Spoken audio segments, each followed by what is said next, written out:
This was a bit unexpected, but I ended up finding a bumper for the Tacoma here.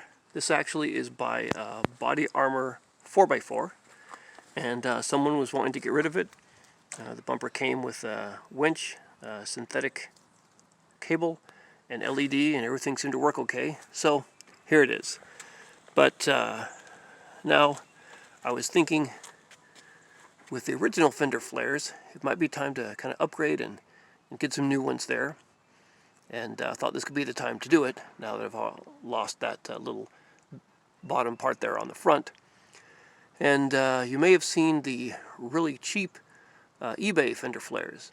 So that's what I'm going to try out here and see how they work and if they're worth it. Now, the first thing that you might notice if you try these, or any Fender flares really, is that they come in a really big box. So these things are always kind of bigger than you think they might be. But there's the big gigantic box that will be showing up somewhere at your doorstep. And here's an example of how they'll come. This is one for the front, obviously. And I was a bit concerned when I first got them out and looked at them and saw this type of stuff here.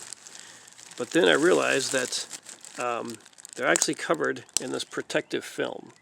So you have to peel off this protective film. I guess that's why it's on there, to protect them from things like this, I guess. So peel off the protective film, and then you can see what they're really like. Now here's an example of one against the truck. I'm just holding it up here to show you. Even though they say pocket style, here's what I've been able to find out as I've searched these out. And these are, again, the cheap kind that you might find on eBay for well under $150 for the set. And that includes hardware. No matter what the pictures show on the listing, or even the instructions come with it, they're not going to be recessed with places the little bolts go in. It's going to be kind of punched out like this, and then a little hole there for the bolt to go in, but that's going to be about the same level as the fender itself. So they're not, not really sort of indented in. Hopefully you can see what's happening here and how that comes out. Now, if you're looking for second generation Tacoma, you really have to be careful about what you get here. I've contacted several of these sellers on eBay, and they really don't seem to understand what they're selling, understand the differences in the pictures they show, or even really what models these fit on. They don't really seem to so far to have understood English very well. So you have to just make sure you know what you're getting. So these here are for the second generation Tacomas. Now, mine's a 2009, so of course the front bumper is different starting 2012. But the reason I'm doing this, and the thing you don't have to worry about here, is that if you have an aftermarket bumper, you don't have to worry about that. You won't use that second little piece there on the front. You'll just kind of let it stop right here and kind of match up with the bumper there. And there are even some instructions, or kind of options in instructions, if you have an aftermarket bumper, meaning you're not using this piece right here. But what you can see is that they're shiny black. They look and feel decent enough, but again, they are shiny. So the question is, do you want this this shiny black look here, or are you going to do something to them? But I think without really any exception, this is going to be what you get if you're going for this the bargain kind, the cheapy kind, which again are going to be maybe $125 to $130 or so for the entire set. Now, if you want to go twice or maybe even 3 times that amount, you can get the real things like Bushwhacker or something. And the nicer ones, these actually will be like a little recessed pocket in here that the bolt goes in. It won't be punched out like this. But if you're looking for the cheap kind, no matter what you're looking for, or how often and long you look on eBay, this I think is what you're going to get. And here is the rear fender. Now the tricky thing with these, and if you want to get them, you have to really check on this. You have to find ones that are made for the right size bed. As you can see here, I have the short bed, or about the 5-foot bed, with the crew cab model. Of course, most crew cabs are going to have this. I have seen some with the extended bed, the 6 foot. It's also called a 72 or 73 or something inches bed, or a fleet side model. And I thought, you know, I should be able just to buy those, because if you do have the longer bed, the 6 foot bed, you actually have more options in what you can buy, and even perhaps some nicer looking ones here. But I thought, you know, it should be just the same. There wouldn't really be any difference, except right here's just a bit longer. But in doing a little bit of research online, I haven't tested this personally, but everything online says that the actual fenders for the 5 foot bed and the 6 foot bed are a bit different. So if you really want them to fit, you've got to get ones for the 5 foot bed if you have the short 5 foot bed. And that's going to make it a little bit more difficult to find what you want. It's going to be a bit restricted, and as I say, if you go for the cheap ones, your only option, I think, is going to be these right here. These nice shiny black ones. Now, as I'm just kind of holding them up, it looks like they're going to work. You even have this nice, little cutout right here to match with the sheet metal right there. So they look like, you know, the fit is going to be okay, and the quality is certainly decent enough, especially for, you know, 1/2 or 1/3 the cost of the name brand ones. So we'll just kind of see how these work. But just remember, you have to get the right size for your bed, whether it's a 5 foot bed or a 6 foot bed, if you want this to fit, at least fit as well as it should.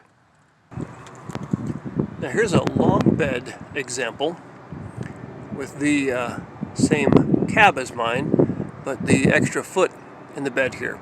So this is going to be the issue, and the main reason the kits are divided into short bed versus long bed versions.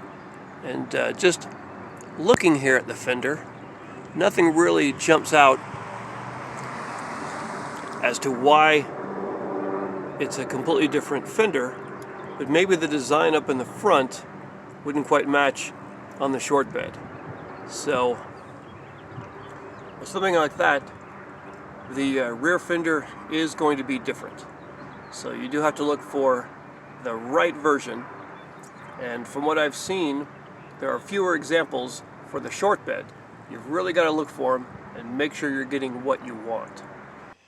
And here are the pieces, all laid out with that plastic film taken off, which actually takes a bit of doing because it's really stuck on there, very static clingy, and these are really large things to kind of pull off all the little bits of it.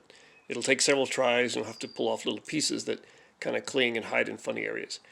So here are the 4 pieces, and then up there at the top you see the 2 bumper ends that I won't be using because I have an aftermarket bumper, and so for a lot of people doing this, those will be the ones that you toss away. Anyway, with this smooth black shiny surface, it wasn't quite what I wanted, and I'm also concerned that it might get scratched up and look that way pretty easily. So my thoughts are to plasti dip them, or derp them, as many people in the Tacoma community will say. So before I start doing that, I'm just going to clean them off and use some good old wax and tar degreaser on them to clean them all off and get them ready for just some spray paint black plasti dip. And we'll see how they look then. Now here they are with the plasti dip applied, and they've had a couple of days to dry and cure, so that's kind of the look there. Now I must say that I do like them a lot better like this. I think they do look much better than the slick, shiny plastic finish they had initially. I'm hoping this will hold up well and just be overall a better look. Hopefully you can see this right here. This is a comparison. These are the kind of front or side bumper pieces that I'm not going to be using, so they still have the original finish. So you can see there's the shiny black finish right there, compared with the plasti-dipped version right here. So right there is a pretty good comparison of how they look. So I do think the extra time it takes and a little bit of extra cost to the plasti-dip is going to be well worth it. Now here's another view that shows the front with the kind of bumper extension right next to it. So you can see how they'd fit together, and really the difference in the overall appearance and finish. So there you can see where the bolts would go in compared with right here. So I'm going to say this is a good way to go. I do recommend it if you're using the Fenders like this. I think you'll be pleased with the result of just taking some time to plasti dip them. Now, I'm sure you're wondering, so I thought I would tell you, with the 11-ounce can here, I used about 1.5. Now, truthfully, for all 4 pieces, of course not including the extra little bumper pieces, 1 can will give you about 3 light coats of these bumper pieces. So I used about 1.5 cans and gave them about 4 coats. Tried to be a little bit generous in some places. So I would recommend the using 2 cans. Again, you'll probably need just 1.5 of them. You could get by with just the 1 can, but I think that the 2 would be a better way to go. Especially if you are going to use the front bumper pieces, I definitely would recommend the 2. Now these are the bolts that come with them.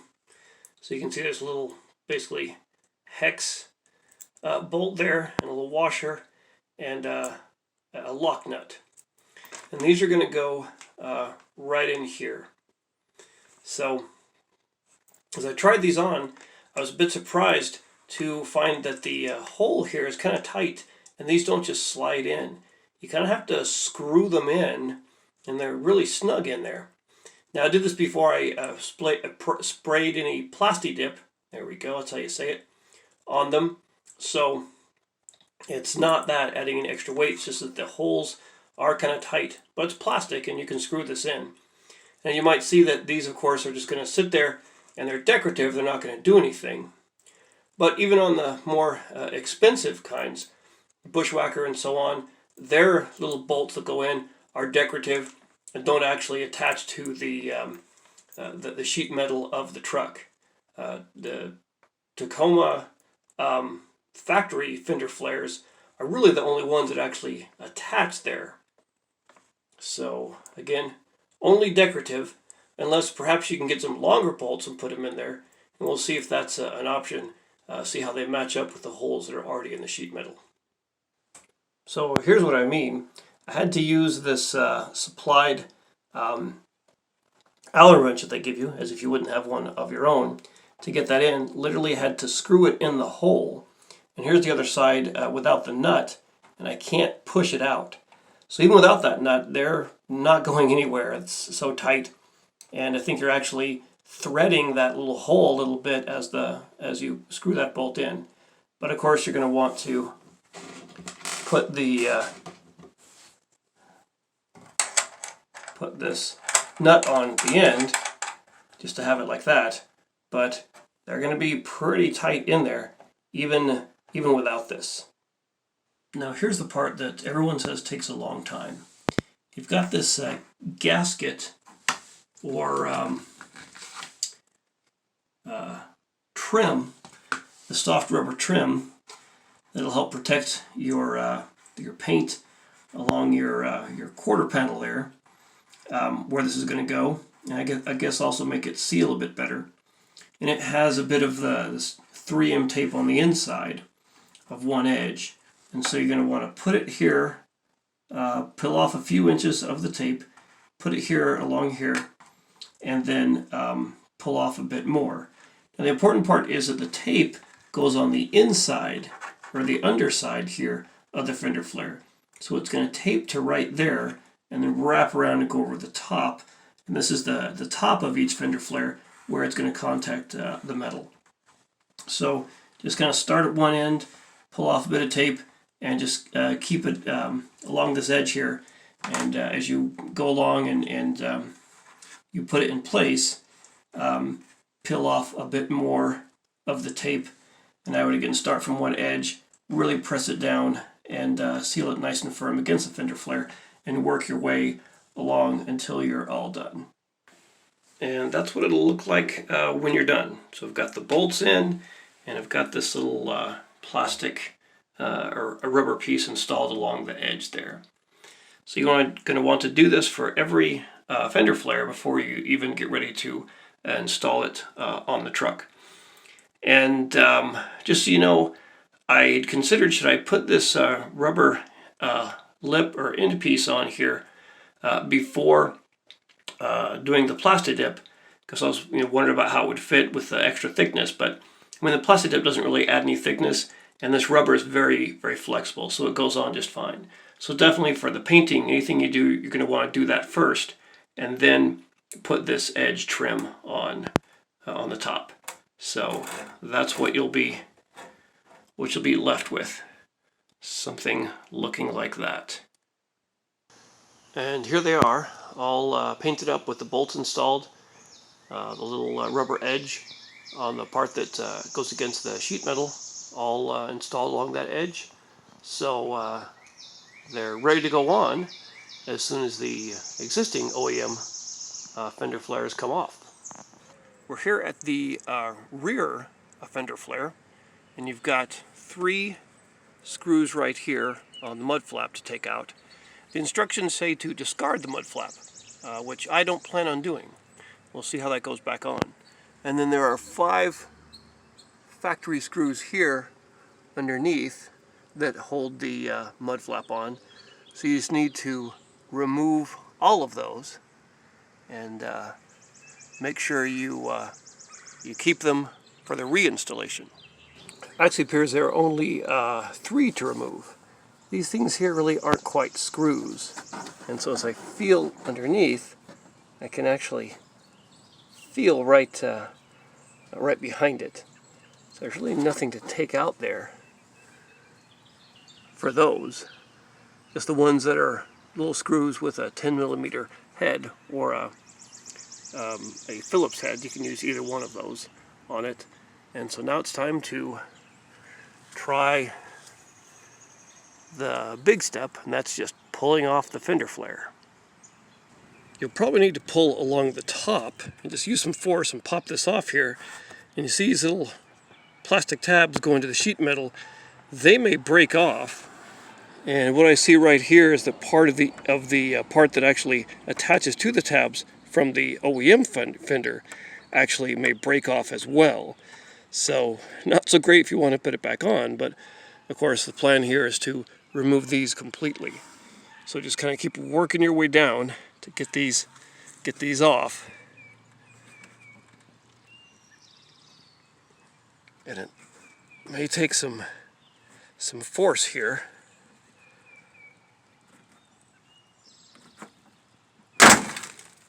There. Not going to be very nice sounds. Also, there's a screw right here at the underneath it. One at the back and one at the front of the fender.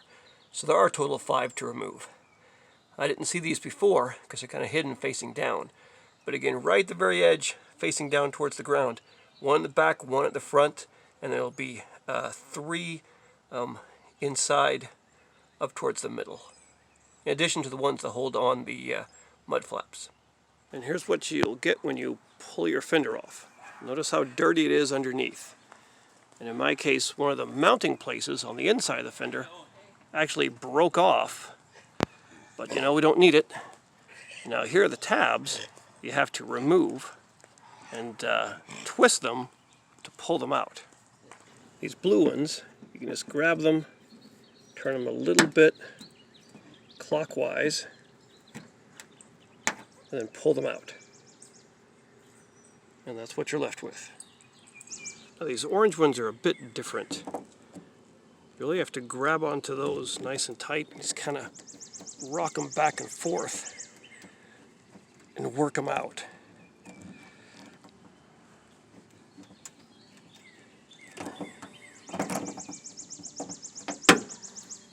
Now they're going to be harder to get out. For some reason their hole is square and the other ones, the blue ones, are rectangle, and they're just kind of pushed in there like this, and they have these little tabs hanging out to hold them in there. So they're not going to twist out. You just got to really rock them and kind of pull them out. This one was really tough, and a little interior panel tool might actually help to kind of get under there and try and pull this out. Mainly because this part was all sort of chewed up, and the more I tried to pull on it with pliers, the more it got chewed up. So something like this seems to help to get underneath there and again move it out from its hole, get those tabs on the other side pulled out. And while you have them off, it'd be a good time to clean this area really nicely. Maybe put any kind of touch-up paint if you see any bare metal or rust or anything, just to kind of keep this as protected as it can be, even though it's covered up. You know, it gets dirty and wet in there. Now you can see that the sort of fake bolts here on the fender do actually kind of match up with the holes that are in the sheet metal. So if you wanted to, I guess you could get some longer bolts and put them through there if you get underneath this liner for the fender, and actually attach them up here at the top as well. Now here's the first bolt in, and that was really tough to get this lined up, and you have to push it in, really push it in from the side to get this to go with the factory holes. So it's a bit of a challenge getting this happening. So once you get that first one in, maybe the next ones will be a little bit easier. But having a second person to help out and hold it for you will make the job not quite so hard. Okay, here is a problem. In the fenders, there's this little dip that goes in and doesn't match the sheet metal here. So of course you have this one right here, which this works nicely. Goes right in there with the dip of the sheet metal there. But now you see there's this gap here, and it goes in again and comes out. And there's no corresponding dip in the sheet metal. It's all straight and smooth. So I'm guessing this part here, you'd have to kind of trim it and make it smooth. So get some kind of utility knife and trim that right there so that it will match the side of the sheet metal. Otherwise you're going to have a gap right here and a gap down here. Now the instructions say to discard your mud flaps, which I didn't want to do, but I think I can see why. You can see there's this channel built right in here, and these are aftermarket mud flaps, but they're made for the Tacoma. And there's a channel built in, and the fenders, the OEM fenders, fit right in there. Well, these are all flat all the way across back here, and so this channel presents a little bit of a problem with this part that sticks up. So I've actually trimmed off this part right here to see if I can still get them to stay in, because I do want to keep my mud flaps. You can keep the mud flap. So here's the part that I trimmed off. I was able to put in the same factory screw right there, and then one right here where it just holds the mud flap in, and then there's one more right in there, and that should be able to go in and hold it on, and that should go through the new fender flare as well. And it's not quite as nice, doesn't really fit in perfectly there, but as far as the mud flap goes, I think it will do the job and look just fine.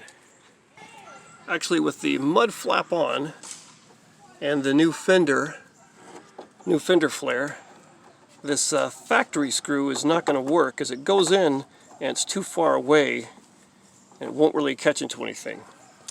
But we've got these two on here, and that holds pretty securely. So there's one little extra hole down here. So I'm thinking we could put it right in there and secure the front part of this fender flare. And there is, I think, a space for it to screw into there. So that might be the place for that one. Okay, here's the last piece, and this is probably one of the most difficult things here. There's this long bolt that goes in the bottom part of the fender. So we're in the bottom rear, right here behind the tire, and there's the mud flap. And you have this long bolt with a spacer, and it's supposed to go up here. There's actually a bit of like a plastic piece in here that is threaded to hold this bolt, but I could not for the life of me get it in there because this hole would not line up here. The alignment and the fit of these fenders is really not that good, so I ended up cutting the top of this part off, putting up this bolt, and there's a lock nut that comes with it. So I put the lock nut and a large washer up at the top, and that's holding it in. So now it's nice and secure here. So it's on, but it was not an easy task, and I gotta tell you, it's not really a great fit initially, at least not without a lot of work. And lastly, there's this little tool that's included in the hardware kit, and you're supposed to take it and put it down in between this rubber lip and the actual sheet metal, and it says to put it down here. I'm not sure if I can get it underneath there, but this is to help seat the this lip against the sheet metal. And then you take this end and put it between the fender flare and this little plastic lip, and you go over here all the way through underneath it. Now this one I can see how it might be useful and might help seat the lip against the sheet metal. But go all the way through like this, kind of push it against it. And there's one fender down. So, looks okay. The fit is okay. I was a bit, concerned about it only being attached here underneath, but it is really tight. So along here it's really tight. I'm not really worried that it's not anchored at the top. Now compared to the OEM fender, it does appear to be wider, so it sticks out more this way, but it's a little bit less tall. And you can see this line right here, that's the edge of where the previous fender was. Kind of along all the way like that. So it doesn't quite go up to there, and this line actually appears to be where the paint has worn away. Even though there's that rubberized edge against it, it's like where it has worn the paint away all along there. So I'm not sure if that's something that can come out with rubbing compound, or might need to repaint it or something, but that's kind of what I'm seeing, is it appears to be an actual little indentation in the paint. And that tells me that these fenders are not quite as tall as the stock ones. Now this is the one place it doesn't fit very well on the rear. There's a bit of a gap right along here, even though there's this piece that curves that fits in with the sheet metal. And then right along here, here's where I had to trim it, and I already had it on the truck while I was doing the trimming, so maybe I didn't trim enough, but where the actual fender flare has a piece that kind of goes out and back in, makes a little bump. So you have to trim that down right there to get this to fit. Notice at the bottom, it doesn't fit very accurately right there. There's a bit of a gap right along there. And it ends up nicely with the edge of the sheet metal, but doesn't quite follow this curve here. So is that just because it's a cheap one and the more expensive ones will be better there? Guess I don't really know. Now on this side, as I took the fender off, I could see along here it was actually bare metal, no doubt about it. And so I filled it in with some touch-up paint that kind of has a little pin tip, which really works well for this. But that's the bare metal there. I think I should fill it in again. But as I come along here, I can definitely see that. That's where it's just been worn away through the paint layer. Now for the front fender, you'll have to do the same thing. I've taken out the 3 screws right here and removed the mud flap. And you've got other screws here. There's one. But look inside. To get this one off, you've got some inner screws. They're still kind of attached to the fender flare here, but they go inside.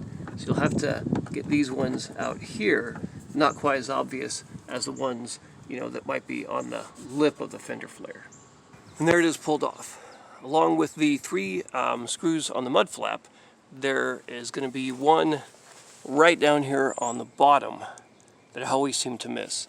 For a total of 7 screws you'll need to remove before you can pop off this front fender flare. And of course that's what you're left with. Now of course it's time to get rid of these little attachment points and clean it up. And there's the front flare off, cleaned up with all those little clips taken out. And trust me, before this is over, I think you'll learn to hate those orange clips. Some of them just do not want to come out and almost have to be just broken apart and pulled out bit by bit. So, it's looking okay. You can definitely see the area where the fender did not cover, although it looks like there's no actual paint damage up here in the front. Now, as a bit of an experiment, I hand applied some rubbing compound to this area right here to see what I could do to kind of get rid of the dividing line between what was covered by the flare and what wasn't. And the results are quite nice. Again, just hand buffing with a pad, you know, really using some strong elbow grease there, but just some rubbing compound on there really kind of helped that out. At least in this area here, there's no actual paint removal or damage, but it really helped to get rid of that distinction. And so I think I might strongly suggest that when you get the OEM fender flare off and you clean it up, put some rubbing compound on there and just buff that area right in there to get everything looking like it's all uniform before you put on the new fender flare. I think that is definitely a worthwhile time spent. Now the front fender flare is a bit different. Because these attachment points for the stock one are here on the inside, there are these brackets that kind of go out from the flare. They're not going to fit with this new fender flare because it only screws in right here. So their solution is to make a mark through the hole in the new flare, and then on your sheet metal right here they have this piece of tape supplied. You put that piece of tape down and then you have this clip, and that clip goes over there. The tape protects your paint on your sheet metal from the metal of the clip, and this is where you're going to put in a new screw right there and right there. So I suggest to attach this factory screw into the factory hole here, especially if you want to put the mud flap down here. So do that first, not completely, but just get it in there. So now it's kind of anchored in, and then you can use these holes here up at the top, and these are the little screws supplied with the kit, and screw those into the clips. And that's the way to get most of the flare attached there. Now with the front fenders, there aren't a whole lot of attachment points. You can see what I've done here. I've actually removed my mud flap because I was getting some serious rubbing when I turned with the tires here. So I'm going to have to see if I can find some way around that. But you have these attachment points here, and then up here you have the 2 clips that clip onto the side of the sheet metal. And that's it. Nothing down here if you don't have the OEM bumper. So that's why the directions have you put a longer bolt right here and bolt it through the sheet metal. And of course this shows that you could attach these up on top if you wanted to. Sadly, my hardware did not include this longer version of this bolt, so I'll have to go out and get some. So according to the directions, there's a longer bolt to do that, and it listed as an M5.8. And that would be the same thing as all the little bolts that go all over the fender that are kind of little fake ones, but just a longer version. Except that's not what these are. If you look for an M5.8, that's not going to be what this is. So that's going to be about really half the diameter of these little guys here. So if you want something to match, I was looking for a hex head top that would look like this, so it wouldn't stand out and be different. What I had to get was actually a 5/16 inch socket head bolt like this. So standard, not metric, and that means you're going to have to get new nylon spacers for it and new lock nuts for it, because the standard stuff here isn't going to fit.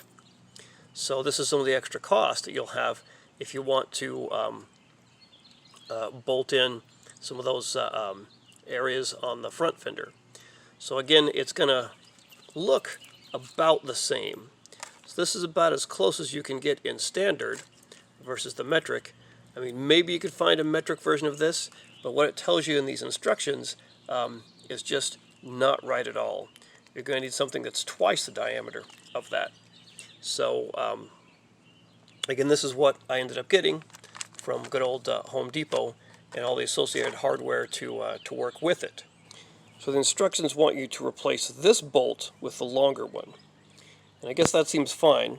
However, on the passenger side, I found this fender here just does not fit against the sheet metal here. It leaves this pretty noticeable gap, which just doesn't seem to be a good idea. So I'm going to see if, for this one, I'm going to have to probably replace one here in the middle, at least, if not the middle and the front, because I want to tighten this up right here and close up that gap to have it nice and flush against the sheet metal. So we just can't have that, especially when it starts raining. So anyway, some extra purchasing will be required, and maybe you can find metric versions of what these bolts are. I had to get standard, but again, my whole point is to have it look pretty much the same, not have some kind of flathead screw or something with a Phillips head or something, but to you know, look just like this so it doesn't really stand out. So here's what I suggest right here. Now here's that longer bolt. I've had to undo all the other ones so I could sort of get this one in.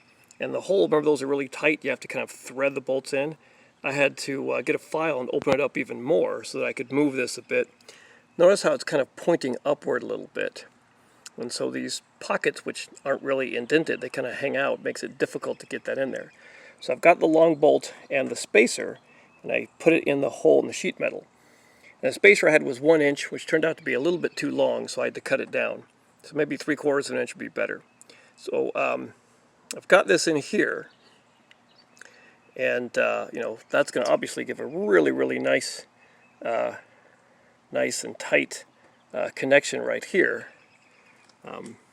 Makes me wonder if I really still need to do this front one, which is what the directions say. And here's the end result. I had to take off the mud flaps here on this front one because with the fender flare on, there was just no way I could have it there and turn the wheels without rubbing, and some pretty serious rubbing at that. So I got that fender flare on. I have this one right here, and because the back wheels don't turn, I was able to keep my mud flaps there. So overall, I would say a pretty good look. You know, they fit decently on this side. For some reason, the fit was not so good on the passenger side, and I don't know why. With this one screwed in where it was supposed to be on the rear, this little kind of cut in right here on the body panel was not where it was supposed to be. It was too low, so I had a gap. I had to undo all the screws, push it up, and then it wouldn't match up with the factory holes in the liner in there. So I had to drill some new holes into the fender flare to get those to match up with where it's supposed to be. So for some reason, this side right here did not go in well and needed some further modification, as it didn't really match up. Also, this front one had some problems in that I had a gap right up here, a noticeable gap which I didn't like. So I ended up putting that longer bolt right in here, as you can see, it's not really facing up like these other ones. It's kind of facing down because it's angled up this way. It actually goes into the hole in the sheet metal there and holds it on right here. And that was the hole for those initial clips that held in the factory Fender flares. So that one holds it in nice and tight here. Now the instructions say to replace this one with a longer bolt that was not included. I just couldn't get this one and that one to both line up in there and work. So I ended up not putting one right here. I just have the one longer one there. And this works out fairly well. There's a little bit of a gap right here. Now on the driver's side, I tried to follow the directions and put a longer bolt in here, but I just could not get that to match up with the hole in this quarter panel. And so as you can see, because these are they're not really pocket flares. Instead of pockets, they're kind of puffed out. And so these aren't really at all next to the sheet metal. And they're kind of angled so that the bolt goes down, but the hole is more that way. So I filed out and opened up this hole right here to try and put a longer bolt in and match it up with the hole in the sheet metal, but I just couldn't make that work at all. So I ignored that part of the directions, and there's nothing else holding it on here except the two clips underneath and the two bolts over there, but it feels stable enough. So what I'll say about the directions is that you need to ignore them. They aren't the right directions. As I look more closely at them, they appear to be the directions that you would get with bushwhacker Fender flares. And that may explain why the hardware doesn't match up and some things don't make sense. That with the bushwhacker Fender flares, you'd have those bolts closer to the body and you could more easily put in longer bolts that go into the sheet metal and anchor them there. So the instructions are wrong. And the fit is not that great unless you do some modifications to them. But anyway, there they are. Took a lot of doing to get in, mainly because of the difficulty with the instructions, the hardware, and the fit not being quite great. So the end result is, are they worth it for the cheaper price? Well, we'll just have to leave that up to you.